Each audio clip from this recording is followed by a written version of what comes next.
अस्मद्गुरुभ्यो नमः। अस्मत्परमगुरुभ्यो नमः। अस्मत्सर्वगुरुभ्यो नमः। श्रीमते रामानुजाय नमः। रामानुजदया पात्रं ज्ञानवैराग्यभूषणं श्रीमद्वेङ्कटनाथार्यं वन्दे वेदान्तदेशिकं लक्ष्मीनाथसमारम्भां नाथयामुनमध्यमाम् अस्मदाचार्यपर्यन्तां वन्दे गुरुपरम्परां यो नित्यमच्युतपदाम्बुजयुग्मरुग्मं व्यामोहतस्तदितराणि तृणाय मेने अस्मद्गुरोर्भगवतोऽस्य दयैकसिन्धोः रामानुजस्य चरणौ शरणं प्रपद्ये।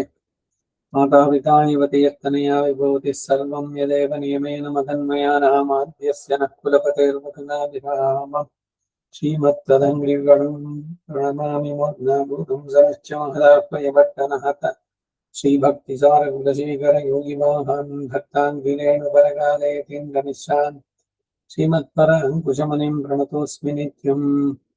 ஷீரம்ன தொப்பல் திருவேங்கடமுடையான் பாரொன்ன சொன்ன பழமணியுள் ஓரொன்னு தானியமையாதோ தாரணியின் வாழ்வார்க்கு வனிரப்ப மளவம் வாழ்வு.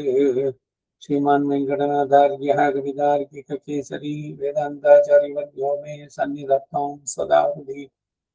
ஸ்ரீமதே வேதாந்த மகாதேசிகாய நமः. ಹದಿನಾರನೆಯ ರಹಸ್ಯತ್ರಯಚೂಡಕಂ ಅಮೃತರಂಜನೆಯ ಪಾಶುರ 31.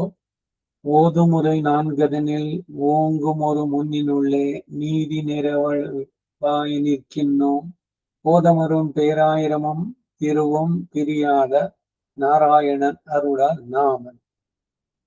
பேರಾಯಿರಂ ಸಹಸ್ರನಾಮವೋ ಪೋದು ಅಮರಂ ತಿರುವಂ ಆವರೆಯ ಹೂವಿನಲ್ಲಿ ನೆಲೆಸಿರುವ ಮಹಾಲಕ್ಷ್ಮಿಯು ಪಿರಿಯಾದ ಯಾವಾಗಲೂ ಬಿಡದೇ ಇರುವಂತಹ ನಾರಾಯಣನ ಅರುಳಾಲ್ ಶ್ರೀಮನ್ನಾರಾಯಣನ ಕೃಪೆಯಿಂದ ಓದುಂ ಮರೈ ನಾನ್ಗದನಿಲ್ ಅಧ್ಯಯನ ಮಾಡುವಂತಹ 4 ವೇದಗಳಲ್ಲಿ ಓಂ ಒಂದು ಮೂನ್ನಿನುಳ್ಳೆ ಅತ್ಯುತ್ತಮವಾದುದು ಎಂದು ಪ್ರತಿಪಾದಿತವಾದಂತಹ ನಿರುಪಮವಾದ 3 ರಹಸ್ಯಗಳಲ್ಲಿ ನೀತಿ ನೆರಿ ವಳುವಾಮಲ್ ನಿற்கின்றோம். ಸನ್ಮಾರ್ಗದ ನಿಷ್ಠೆಯಲ್ಲಿ ನಾವು ತಪ್ಪದೆ ನೆಲೆಸಿದ್ದೇವೆ.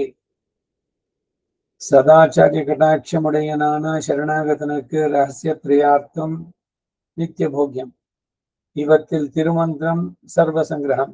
இது 8 திருவக்ஷரமாய் 3 பதமாய் ஒரு வாக்கியமாயிருக்கும். இதில் மூலமாகிய ஒத்தை எழுத்தான பிரதம பதத்தை ஸ்மிருதிகள் சொல்லுகிறபடியே பிரித்து பார்க்கும் அளவில் 3 அக்ஷரமாய் அவை தானும் 3 பதமாய் ஒரு வாக்கியமாயிருக்கும்.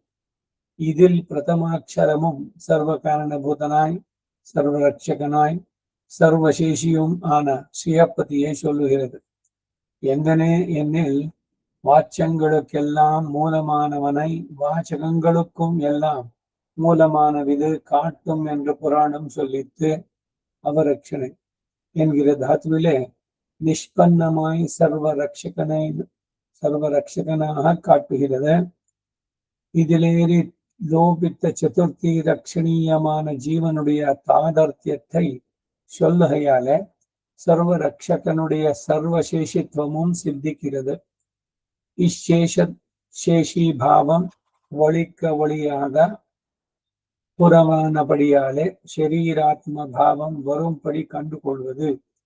சர்வ காரண பூதனுமாய் சர்வரட்சகனுமாய் நிர்வசேஷியுமான சர்வேஸ்வரனை சொல்லுகிறார்.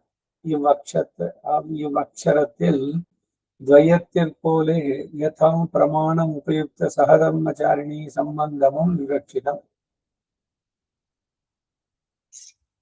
ಇದಿಷ್ಟಕ್ಕೆ ಕನ್ನಡದ ಅರ್ಥ ನೋಡೋಣ.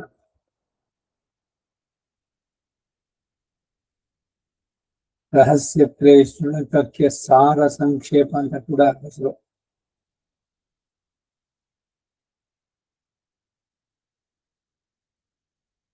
ಕಲಿಯಬೇಕಾದ 4 ವೇದಗಳಲ್ಲಿ ಅತ್ಯುತ್ತಮವಾದದ್ದು ಪ್ರತಿಪಾದಿತವಾದದ್ದು 3 ರಹಸ್ಯಗಳು. ಇವುಗಳಲ್ಲಿ ಅಂತರ್ಗತವಾದ ಶೇಷಿ ಭಾವವೇ ಮೊದಲಾದ ಸನ್ಮಾರ್ಗದಲ್ಲಿ ನಾವು ಜಾರದೆ ದೃಢವಾಗಿ ನಿಂತಿದ್ದೇವೆ. ಇದಕ್ಕೆ ಶ್ರೀದೇವಿಯೊಡನೆ ನಿತ್ಯ ಯೋಗವುಳ್ಳವನು ಸಹಸ್ರನಾಮಗಳಿಂದ ಸೂಚಿಸಲ್ಪಡುವನಾದಂತ ಶ್ರೀಮನ್ನಾರಾಯಣನ ದಯೆನೇ ಕಾರಣ. ಮೊದಲನೇ ಪದವಾದಂತ ಪ್ರಣವ ಸದಾಚಾರ್ಯರ ಕಟಾಕ್ಷಕ್ಕೆ ಪಾತ್ರನಾದ ಶರಣಾಗತನಿಗೆ ಮೂರು ರಹಸ್ಯಗಳ ಅರ್ಥಾನುಸಂಧಾನ ನಿತ್ಯವೂ ಭೋಗ್ಯವಾಗಿರುತ್ತೆ. ಈ ಮೂರು ರಹಸ್ಯಗಳಾದ ಶ್ರೀಮದ್ ಅಷ್ಟಾಕ್ಷರಿ, ದ್ವಯಮಂತ್ರ ಮತ್ತು ಚರ್ಮ ಶ್ಲೋಕಗಳಲ್ಲಿ ತಿರುಮಂತ್ರ ಅಂದ್ರೆ ಶ್ರೇಷ್ಠವಾದ ಮಂತ್ರ ಎಂದು ಪ್ರಸಿದ್ಧವಾದ ಶ್ರೀಮದ್ ಅಷ್ಟಾಕ್ಷರಿ ಮಂತ್ರವು ತಿಳಿಯಬೇಕಾದ ಅರ್ಥಗಳನ್ನೆಲ್ಲ ಒಳಗೊಂಡಿರೋದ್ರಿಂದ ಸರ್ವ ಸಂಗ್ರಹ ಎಂದು ಹೆಸರಾಗಿದೆ. ಇದು ಅಷ್ಟಾಕ್ಷರಿ 8 ಅಕ್ಷರಗಳುಳ್ಳದ್ದು, 3 ಪದಗಳನ್ನು ಹೊಂದಿದ್ದು ಒಂದು ವಾಕ್ಯವಾಗಿದೆ. ಓಂಕಾರ ಇದರಲ್ಲಿ ಮೂಲಮಾಹಿಯ ಒತ್ತೆಳುತ್ತಾನ ಮೂಲವಾದ ಒಂದು ಅಕ್ಷರವಾದ ಮೊದಲನೇ ಪದವನ್ನ ಅಂದರೆ ಓಂಕಾರವನ್ನ ಶ್ರುತಿ ಸ್ಮೃತಿಗಳು ತಿಳಿಸುವಂತೆ ಬಿಡಿಸಿ ಅಧ್ಯಯನ ಮಾಡಿದಾಗ ಅದು 3 ಅಕ್ಷರಗಳನ್ನು ಹೊಂದಿರೋದಾಗಿ, ಅಂದರೆ ಅಕಾರ, ಉಕಾರ, ಮಕಾರ, ಇತಿ ಅಂತ ಹೇಳೋಗೆ ಅವು 3 ಅಕ್ಷರಗಳು 3 ಪದಗಳಾಗಿ ಒಟ್ಟು ಒಂದು ವಾಕ್ಯವಾಗಿ ಕಂಡುಬರುತ್ತೆ.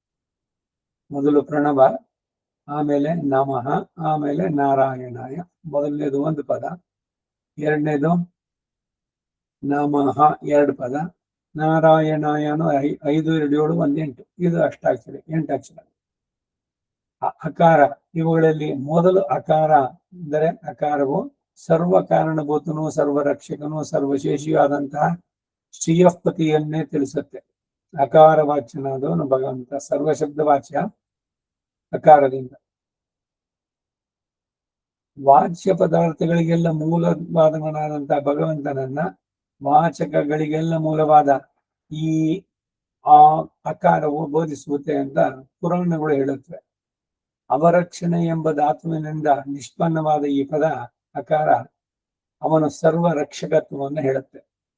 ಇದರಲ್ಲಿ ಒಂದು ಲೋಪವಾಗಿರುವ ಚತುರ್ಥಿ ವಿಭಕ್ತಿ ಆಯ ಎಂಬುದು ರಕ್ಷಣೆಯನ್ನು ಪಡೆಯಬೇಕಾದ ಜೀವಾತ್ಮನು ಪರಮಾತ್ಮನಿಗಾಗಿಯೇ ಇರುವನು ಎಂಬುದನ್ನು ಸೂಚಿಸೋದ್ರಿಂದ ಸರ್ವರಕ್ಷಕನಾದ ಭಗವಂತನ ಸರ್ವಶೇಷಿತ್ವವು ಇದರಿಂದ ಸಿದ್ಧಿಸುತ್ತೆ. ಈ ಶೇಷಿ ಭಾವವು ಒಳಿಯಾದ ಉರನ್ ಅಂದರೆ ತಳ್ಳಿ ಹಾಕಲಾಗದಂತಹ ಸಂಬಂಧವಾದ ಕಾರಣ ಶರೀರ ಆತ್ಮ ಭಾವವು ಸಿದ್ಧಿಸುವುದನ್ನು ಕಾಣಬಹುದು. ಸರ್ವ ಕಾರಣಭೂತನು, ಸರ್ವರಕ್ಷಣೂ, ಸರ್ವಶೇಷಿಯೂ ಆದಂತಹ ಸರ್ವೇಶ್ವರನನ್ನ ಹೇಳುವ ಈ ಅಕ್ಷರದಲ್ಲಿ ಅಂದರೆ ಅಕಾರದಲ್ಲಿ ದ್ವಯಮಂತ್ರದಲ್ಲಿ ಹೇಗುವ ಹಾಗೆ ಪ್ರಮಾಣಗಳಿಗೆ ಅನುಸಾರವಾಗಿ ಸಿದ್ಧಿಸುವಂತಹ ಸಹಧರ್ಮಚಾರಿಣಿ ಸಂಬಂಧವನ್ನು ಅಂದ್ರೆ ಲಕ್ಷ್ಮಿ ವಿಶಿಷ್ಟತ್ವವನ್ನು ನಾವು ಅರಿಯಬೇಕು. ಮುಂದಕ್ಕೆ மத்தியமாட்சரம் அவதாரணார்த்தமாய் அகாரவாச்சனுக்கே என்ற இச்சம்பந்தத்தை நியமித்து கொண்டு மத்துள்ளாரோடு நிருபாதிகமாக துவக்கிலை என்கிறது. மத்துமோர் தெய்வம் உளதென்று இருப்பாரோடு ஒத்திலேன் என்கிறபடியே ததீய பர்யந்தமாக தேவதாந்தர வர்ஜனம் சித்திக்கும். ತೃತೀಯಾಕ್ಷರಂ ಮನಜ್ಞಾನ இத்தியாதிகளிலேயாதல் அஸ்மத் சப்தத்தில் சாந்தச பிரக்கிரியால லுப்த சேஷமாயாதல் ஏக வியஞ்சன மாத்திரமான பதமாய் ஞான ஆனந்த சுரூபமான முன் சொன்ன சேஷத்வாசிரியமான ஆத்மாவை காட்டுகிறது. இவ்வக்ஷரத்ரயத்தால் स्वयं प्रकाशनाय, अनुकूल स्वभावनाय, ज्ञातावाय, स्वस्मै भासमाननाय, चतुर्विंशति तत्व लेलक्षणनान जीवात्मना सर्व कारण भूतनाय, सर्व रक्षकनाय, सर्वशेषियुम आना शिवपतिके अनन्यार्थ निरुपाधिक शेषभूतन என்று அனுசந்திதானாயிற்று. இப்படி தன்னை சொல்லவே தன்னுடைமையையும் அவனுக்கே சேஷமென்றதாம்.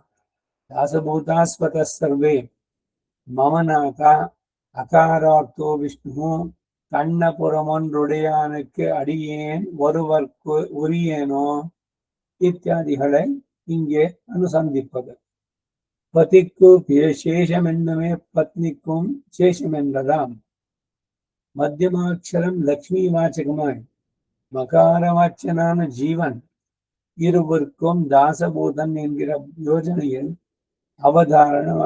அவதாரண மார்க்கம். மத்தியம பதம் சூக்ஷ்ம யோஜனையில் 2 அக்ஷரமாய் 2 பதமாய் ஒரு வாக்கியமாகிறது. மகா என்பது எனக்கு என்றபடி இது விரோதி விரகத்தை எல்லாத்தையும் கணிசிக்கிறது. இத்தால் ஆக்கிஞ்சான்யாதிகளும் பலிக்கும். ந என்று இவ்விரோயை நிஷேதிக்கிறது. நான் எனக்கு உரியன் அல்லேன், நான் எனக்கு உரியேன் அல்லேன், வேறொன்றுக்கும் உரியேன் அல்லேன் என்றதாயிற்று. என்னுடைய கிரியாலும் என்னதென்று, நானும் என்னதென்று, பகவானுக்கே நான் ஆக நின்றேன் என்று நிருக்தியில் சொல்லுகிறபடியே தானும் தன் உடைமையையும் தனக்கும் பிறர்க்கும் உரித்தல்லாத பகவத் அனன்யார்க்க சேஷத்துவமும் பிரணவ நமசுக்களிலே அனுசந்திக்கப்பட்டது. இது தன்னாலே தன்னையும் தன்னுடையும்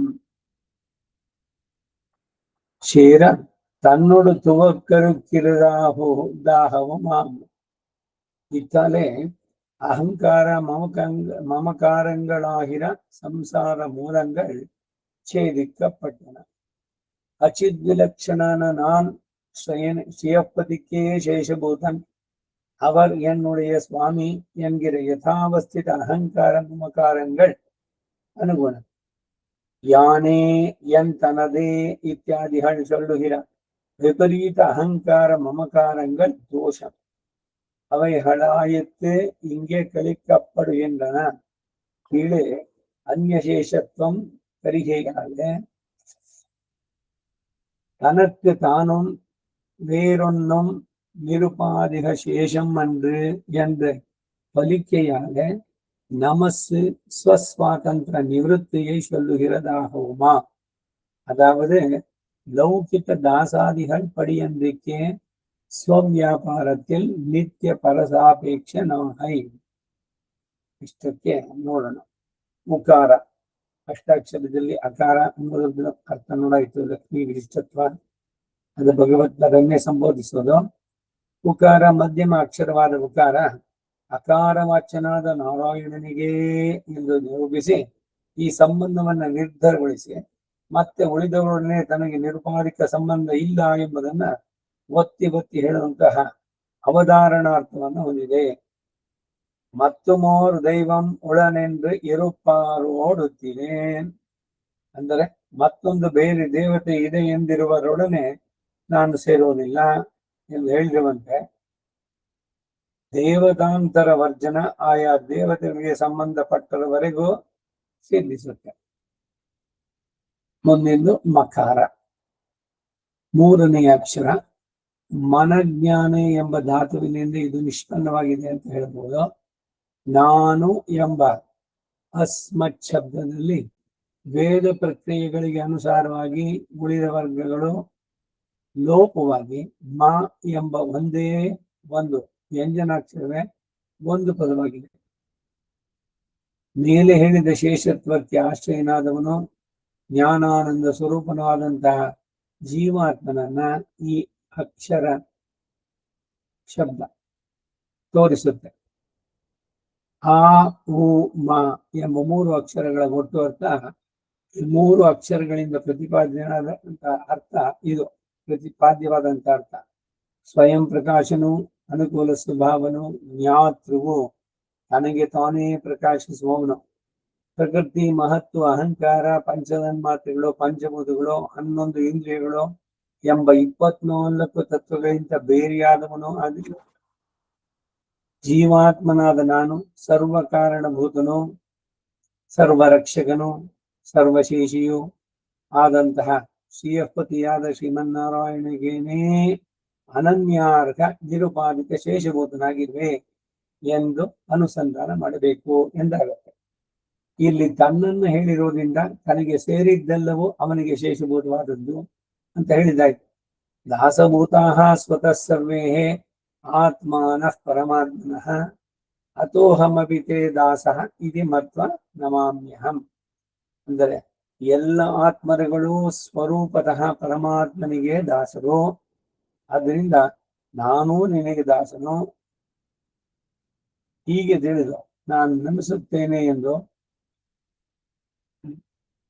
ಚರ್ಮ ಮಂತ್ರರಾಜ ಸ್ತೋತ್ರದಲ್ಲಿ ರುದ್ರ ಹೇಳಿದಂತ ಮಾತಿದು.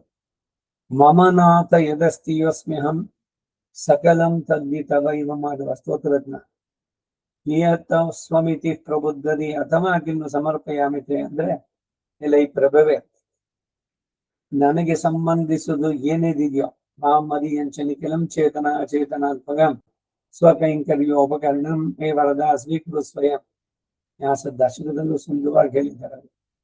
ನನಗೆ ಸೇರಿದಂತ ಚೇತನವು ಅಚೇತನವು ಮೂವಬಲ್ಲೋ ಇಮ್ಮೂವಬಲ್ಲೋ ಎಲ್ಲವನ್ನು ನನ್ನ ಜೊತೆಗೆ ನಿನಗೆ ಒಪ್ಪಿಸ್ತಾ ಇದ್ದೇನೆ ಅಂತ ಹೇಳುವಂಥದ್ದು. ನನ್ನ ಆತ್ಮಸ್ವರೂಪ ಏನಿದೆಯೋ ಎಲ್ಲ ಆತ್ಮೀಯಗಳು ಎಲ್ಲ ಈ ಸರ್ವಶೇಷಿಯಾದಂತಹ ಶ್ರೀಯಪತಿಯೇ ಸರ್ವ ಕಾರಣನೂ ಸರ್ವರಕ್ಷಕನೂ ಆದ ನಿನಗೆ ಇದು ಸೇರಿದ್ದಾಗಿದೆ. ನಿನಗೆ ನಿತ್ಯ ಶೇಷವಾದುದು ಎಂಬ ಈ ವಿಕಸಿತ ಬುದ್ಧಿಯುಳ್ಳ ನಾನು ಏನನ್ನು ತಾನೇ ಅರ್ಪಿಸಿ ಏನು, ಯಾಕಂದ್ರೆ ಎಲ್ಲವೂ ಅವನಿಗೆ ಸೇರಿದ್ದು, ಯಾರು ಕೊಡಬೇಕು ಎಂದು ಶ್ರೀ ಯಾಮನವರು ಹೇಳಿದಂತೆ ಅಣ್ಣಪುರಮೊಂದುಡೆಯಾನತ್ವಂ ಅಡಿಯೇನ್ ಒರವರ್ತು ಒರಿಯೇನೋ ಅಂದರೆ ಅಣ್ಣಪುರದ ಒಡೆಯ ಒಬ್ಬನಿಗೆ ನಾನು ದಾಸನು ಮತ್ತಾರನ್ನು ನಾನು ನೆನೆಯುವುದಿಲ್ಲ ಅಂತ ಆಳ್ವಾರ್ ಹಾಡಿರೋದನ್ನು ಇವೇ ಮೊದಲಾದ ಶ್ರೀ ಸೂಕ್ತಿಗಳನ್ನ ಇಲ್ಲಿ ಅನುಸಂಧಾನ ಮಾಡಬೇಕು. ಅಂದ್ರೆ ನಾನು ಅನ್ನೋದಿದೆಯಲ್ಲ ಅದು ಭಗವಂತನ ಸೇರಿದ್ದು, ಅದು ಶರೀರ ಅವನ ಭಗವಂತನಿಗೆ.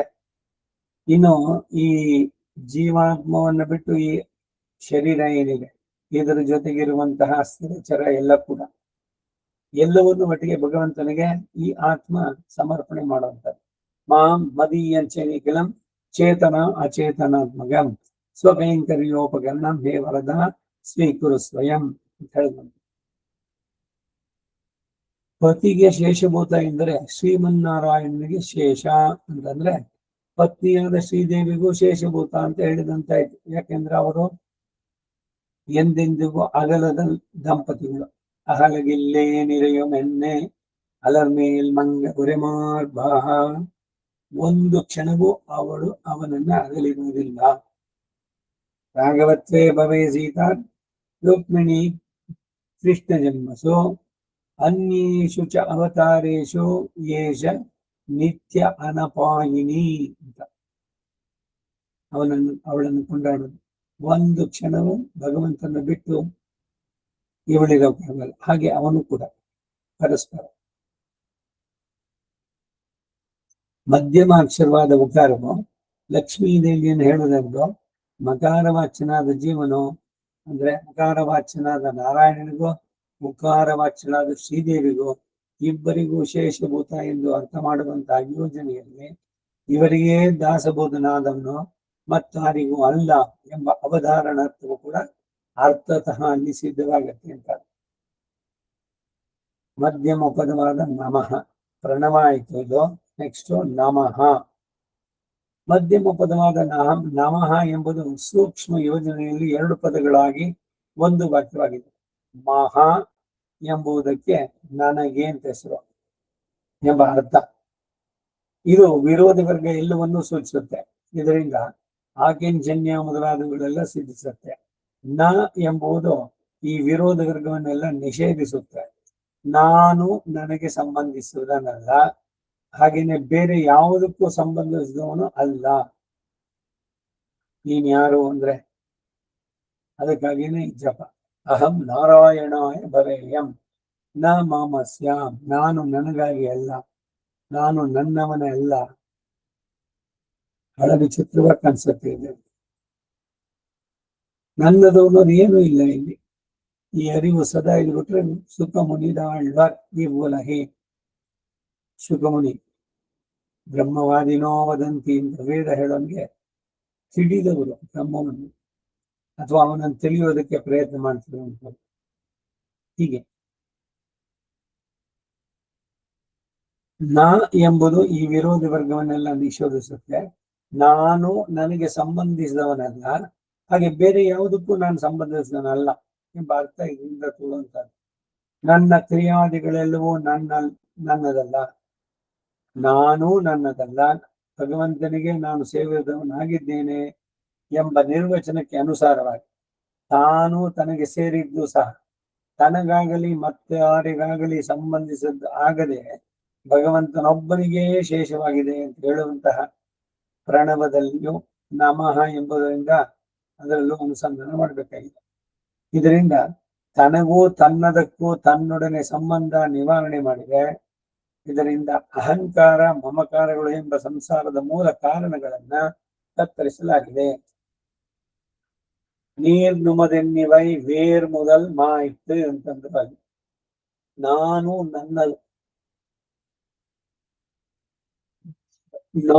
ನಮ್ಮದು ಅಂತ ಹೇಳೋದ್ ಬಿಟ್ಟು ನೀರ್ ನುಮದು ಅಂತ ಯಾಕೆ ಹೇಳಿದ್ರು? ಅಳ್ವಾರು, ನಮ್ಮ ಅಳ್ವಾರು 2ನೇ ಪತ್ರದಲ್ಲಿ ವೀಡು ಮತ್ತು ಮನಲ್ಲಿ ಬರುವಂತದ್ದು. ನಾನಂತ ಹೇಳಿದ್ವಿ ಎಲ್ಲಿ ಮತ್ತೆ ಅಂಟ್ಕೊಂಡ್ಬಿಡುತ್ತೋ ಅಂತ. ಹುಟ್ಟಿದಾಗ್ಲೇ ಆ ಶಟನು ಮಾಯಿನ ಕೋಪದಿಂದ ತಳ್ಳಿದವರು, ಶಟ ಕೋಪ. ಅವರು ನಾನು ನಂದು ಅಂತ ಹೇಳಿದ್ರೆ ಇಲ್ಲ ನಂದು, ಅದ್ರ ಬದಲು ಎಲ್ಲಾನು ನಿಂದೆ, ಎಲ್ಲಾನು ನೀನೆ, ಎಲ್ಲವೂ ನಿಂದೆ. ನೀರ್ ನಮದು ಎಂದಿವ ಬೇರೆ ಮೊದಲು ಮಾಯ್ತು. ಬೇರೆ ಸಮೇತ ಕಿತ್ತಾಕ್ಬಿಡು, ಅದು ಮತ್ತೆ ಚಿಗುರಿ ಇನ್ನೊಂದ್ಸಲಿ ಬೆಳೆಯುತ್ತೆ ಅಂತ ಆಗ್ಬಾರ್ದು. ಹಾಗೆ ನಾನು ನನಗೆ ಸಂಬಂಧಿಸಿದವನಲ್ಲ, ಬೇರೆ ಯಾವುದಕ್ಕೂ ಸಂಬಂಧಿಸಿದವನಲ್ಲ. ನನ್ನ ಕ್ರಿಯಾದಿಗಳೆಲ್ಲವೂ ನನ್ನದಲ್ಲ, ನಾನು ನನ್ನದಲ್ಲ. ಭಗವಂತನಿಗೆ ನಾನು ಸೇವಕನಾಗಿದ್ದೇನೆ ಎಂಬ ನಿರ್ವಚನಕ್ಕೆ ಅನುಸಾರವಾಗಿ ತಾನು ತನಗೆ ಸೇರಿದ್ದು ಸಹ ತನಗಾಗಲಿ ಮತ್ತಾರಿಗಾಗಲಿ ಸಂಬಂಧಿಸಿದಾಗದೆ ಭಗವಂತನೊಬ್ಬನಿಗೆ ಶೇಷವಾಗಿದೆ ಎಂಬುದು ಪ್ರಣವದಲ್ಲಿಯೋ ನಮಃ ಎಂಬುದರಲ್ಲಿಯೂ ಅನುಸಂಧಾನ ಮಾಡಲಾಗಿದೆ. ಇದರಿಂದ ತನಗೂ ತನ್ನದಕ್ಕೂ ತನ್ನೊಡನೆ ಸಂಬಂಧವನ್ನ ನಿವಾರಣೆ ಮಾಡಿದೆ. ಇದರಿಂದ ಅಹಂಕಾರ ಮಮಕಾರಗಳು ಎಂಬ ಸಂಸಾರದ ಮೂಲ ಕಾರಣಗಳನ್ನ ಕತ್ತರಿಸಿದ. ಬೇರನ್ನ ತೆಗೆದು ಬಿಟ್ರೆ ಎಲೆ ಗಿಡ ಎಲ್ಲ ಒಳಗೋಗುತ್ತೆ ಸಾಲು. ಸೊ ಮೂಲ ಇರೋದಲ್ಲ. ಈ ಐ ಅನ್ನೋದು ಹೋಗ್ಬೇಕು. ಐ ಅನ್ನೋದಾದ್ಮೇಲೆ ಮೈನ್ ಅಂತ ಅನ್ನೋದು, ನಾನು ಅನ್ನೋದು ಹೋದ್ಮೇಲೆ ನನ್ನದು ಅನ್ನೋದು ಹೋಗುತ್ತೆ. ಈ ನಾನೇ ಹೋಗದಿದ್ರೆ ಆಗ ಬೇರ್ ಮೊದಲ್ ಮಾಯ್ತು ಅಂತ ಹೇಳುವಾಗ ಪ್ರಣವದಲ್ಲಿಯೂ ನಮದಲ್ಲಿ ನಮಃ ಅನ್ನೋ ಶಬ್ದದಲ್ಲಿಯೂ ಇದರ ಅನುಸಂಧಾನ. ಅಹಂಕಾರ ಮಮಕಾರಗಳೆಂಬ ಸಂಸಾರದ ಮೂಲ ಕಾರಣಗಳನ್ನು ಇಲ್ಲಿ ಕತ್ತರಿಸಾಗಿದೆ. ಅಚೇತನ ಪದಾರ್ಥಕ್ಕಿಂತ ಬೇರೆಯಾದ ನಾನು ಶರೀರ, ಅದಕ್ಕೆ ಸೇರಿದ್ದು ಪಾಂಚಭೌತಿಕವಾದ ಪ್ರಕೃತಿಗೆ. ಇದಕ್ಕಿಂತ ಬೇರೆಯಾದದ್ದು ಆತ್ಮ. ಅದಕ್ಕಾಗಿ ಹೇಳ್ತಾ ಇದ್ದೀನಿ, ತಾನು ಶ್ರೀಯಪತಿಯಾದ ನಾರಾಯಣನಿಗೇ ಶೇಷಭೂತನಾದವನು, ಆ ಭಗವಂತನಾದ ನಾರಾಯಣನು ನನ್ನ ಸ್ವಾಮಿ ಎಂಬಂತಹ ಯಥಾವಸ್ಥಿತವಾದ ಅಹಂಕಾರ ಮಮಕಾರಗಳು ನಮ್ಮ ಸ್ವರೂಪಕ್ಕೆ ಅನುವಾದದ್ದು. ಆದರೆ ಯಾನೇ ಎಂತನದೇ ಅಂದ್ರೆ ನಾನೇ, ಎಲ್ಲವೂ ನನಗಾಗಿಯೇ ಮೊದಲಾದವುಗಳಲ್ಲಿ ಸೂಚಿಸಿರುವ ವಿಪರೀತವಾದ ಅಹಂಕಾರ ಮಮಕಾರಗಳು ದೋಷಗಳಾಗಿವೆ. ವಿಪರೀತ ಅಹಂಕಾರ ವಾಸನಾ ಸಂಬದ್ಧೋಪಿ ಗದ್ಯದಲ್ಲಿ ವ್ಯವಸಾಯ ಮಾಡ್ಬೇಕಾದ್ರೆ ನಾನ್ ಮಾಡಿದೆ. ಅದಕ್ಕಾಗಿ ಅಷ್ಟಾಕ್ಷರಿ ಪ್ರತಿದಿನ ಜಪಿಸೋದ್ರಲ್ಲಿ ಏನು, ನಾನು ನನ್ನವನಲ್ಲ. ಅಹಂ ನಾರಾಯಣಾಯ ಭವೇಯಂ ನ ಮಾಮಸ್ಯಾಂ. ಇದೇನೆ ಅದು ಜಪ ಮಾಡೋದು, ನಾನು ನನ್ನವನಲ್ಲ. ಯಾರಾದ್ರು ಕೇಳಿಸ್ಕೊಂಡ್ರೆ ಜಪ ಏನ್ ಮಾಡ್ತಿದ್ದೀರಿ? ನಾನು ನನ್ನವನಲ್ಲ. ಹೌದು, ನಾನು ನನ್ನವನಲ್ಲ. ಯಾವಾಗ ನಾನೇ ನನ್ನವನಲ್ವೋ ಇನ್ನು ನನ್ನದು ಅನ್ನೋದೇನು ಇಲ್ಲ. ಅಹಂಕಾರ ಹೋದ್ರೆ ಮಮಕಾರ ಸುಲಭವಾಗಿ ಹೊರಟೋಗ್ಬಿಡುತ್ತೆ. ಆದ್ರೆ ಸಾಧಿಸೋದು ಇದು ಸುಲಭ ಅಲ್ಲ. ಎಲ್ಲ ಆಳ್ವಾರಗಳು ಅದಕ್ಕಾಗಿ ಹೇಳೋದು. ಅದಕ್ಕಾಗಿ ಪ್ರತಿದಿನ 3 ಕಾಲದಲ್ಲೂ ಕೂಡ ಅಷ್ಟಾಕ್ಷರಿ ಜಪಿಸ್ಬೇಕು. ಪ್ರಾತರಧಿ ಯಾನೋ ರಾತ್ರಿ ಗದಂ ಪಾಪಂ ನಾಶಯತಿ, ಸಾಯಮಧಿ ಯಾನೋ ದಿವಸ ಗದಂ ಪಾಪಂ ನಾಶಯತಿ. ಫಲಶ್ರುತಿ ಅದು. ಏನೇನ್ ಸಿಗುತ್ತೆ ಎಲ್ಲ. ಜ್ಞಾತಿಗಳಲ್ಲಿ ಪ್ರಾಧಾನ್ಯತೆ, ಇಲ್ಲಿ ಬೇಕಾದಷ್ಟು ಐಶ್ವರ್ಯ ಸಂಪತ್ತು ಭೋಗಗಳು, ಏನೋ ಪ್ರಬಲತರ ಪ್ರಾಚೀನ ಕರ್ಮದಿಂದ ಅನುಭವಿಸುವಂತ ಕ್ಲೇಶಗಳು, ಅದು ಯಾವುದು ಇರುವುದಿಲ್ಲ. ಇವನನ್ನ ಆಶ್ರಯಿಸಿ ಹೀಗೆ ಒಪ್ಪಿಸಿಬಿಟ್ರೆ ಭಗವಂತನಿಗೆ ನಾನು ಅನ್ನೋದೇನಿದೆ, ನನ್ನದು ಅನ್ನೋದೇನಿದೆ, ಎಲ್ಲವನ್ನು ಈ ನಾನು ನನ್ನದು ಹೋದ್ಮೇಲೆ ಇನ್ನೇನು ಉಳಿಯುತ್ತೆ? ಸಮಸ್ತವೂ ಭಗವಂತನದೇನೆ ಅನ್ನುವಂಥದ್ದು. ಹಾಗೆ ಈ ದೋಷಗಳನ್ನ ಇಲ್ಲಿ ಕಳೆದು ಹಾಕಲಾಗಿದೆ. ಇತರರಿಗೆ ತಾನು ಶೇಷ ಎಂಬುದನ್ನು ತಲೆ ಹಾಕೋದ್ರಿಂದ ತನಗೆ ತಾನಾಗಲಿ ಬೇರೆ ಯಾವುದೇ ಆಗಲಿ ನಿರುಪಾಧಿಕವಾಗಿ ವಿಶೇಷವಾದದ್ದಲ್ಲ ಎಂದು ಫಲಿಸೋದ್ರಿಂದ ತನ್ನ ಸ್ವಾತಂತ್ರ್ಯದ ನಿವೃತ್ತಿಯನ್ನು ಇದು ಸಾಧಿಸುವುದಾಗಿದೆ. ಲೋಕದಲ್ಲಿ ಕಂಡುಬರುವಂತಹ ಸೇವಕ ಭಾವದಂತೆ ಅಲ್ಲದೆ ತನ್ನ ವ್ಯಾಪಾರಗಳಲ್ಲಿ ಎಂದೆಂದೂ ಭಗವಂತನಿಗೆ ಅಧೀನವಾಗಿ ನಿತ್ಯ ಪರಸಾಪೇಕ್ಷನಾಗಿ ಇರುವುದು ಅನ್ನೋದನ್ನ ಇಲ್ಲಿ ಸ್ಥಾಪಿಸಲಾಗಿದೆ. ಹೀಗೆ ಸ್ವತಂತ್ರನಾದ ಸ್ವಾಮಿ ಶ್ರೀಮನ್ನಾರಾಯಣ ಅವನು ಇಟ್ಟ ಕಟ್ಟಳೆಯಂತೆ ನಡೆಯುವ ಚೇತನನಿಗೆ ಅಡಿಯಾರ್ಕ ಎಣ್ಣೆ ಆಳ್ಪಡುತ್ತ ವಿಮಲನ್ ಕಮಲನಾದಿಗಳನ್ನು ಕೊಂಡಾಡ್ತಾರೆ. ಈ ಜಾಗದಲ್ಲಿ ನಿಲ್ಲಿಸಿರೋಣ. ಮುಂದಿನ ವಾರ ಮತ್ತೆ ಮುಂದುವರಿಸೋಣ. ಬಹಳ ಸುಂದರವಾಗಿದೆ. ಮತ್ತೆ ಮತ್ತೆ ಅದೇ ರಹಸ್ಯ ತ್ರಯ ಅಷ್ಟಾಕ್ಷರಿ ದ್ವಯ ಮಂತ್ರ ಚರ್ಮ ಶ್ಲೋಕ ಇವುಗಳನ್ನ ಕೇಳಿದಷ್ಟು ಮತ್ತೆ ಮತ್ತೆ ಅದು ಕ್ಲಿಯರ್ ಆಗಬೇಕು. சீரொன்னதோ புல் திருவேங்கடமுடையான் பாரொன்ன சொன்ன படமடையுள் ஓரொன்னு தானேமையாதோ தாரணியில் வாழ்வார்க்கே வானேரப்பம் அடவம் வாழ்வு கவிதார்க்கிக சிம்மாய கல்யாண குணசாலினே ஸ்ரீமதே வெங்கடேசாய வேதாந்த குரவே நமः. வாதித்யுபசிரோபங்க பஞ்சானன பரக்ரமः ஸ்ரீமான் வெங்கடநாதார்யஸ்சிரம் விஜயதாம்புவி ஸ்ரீமதே நிகமாந்த மகாதேசிகாய நமः. सर्वं श्री वासुदेवार्पणमस्तु।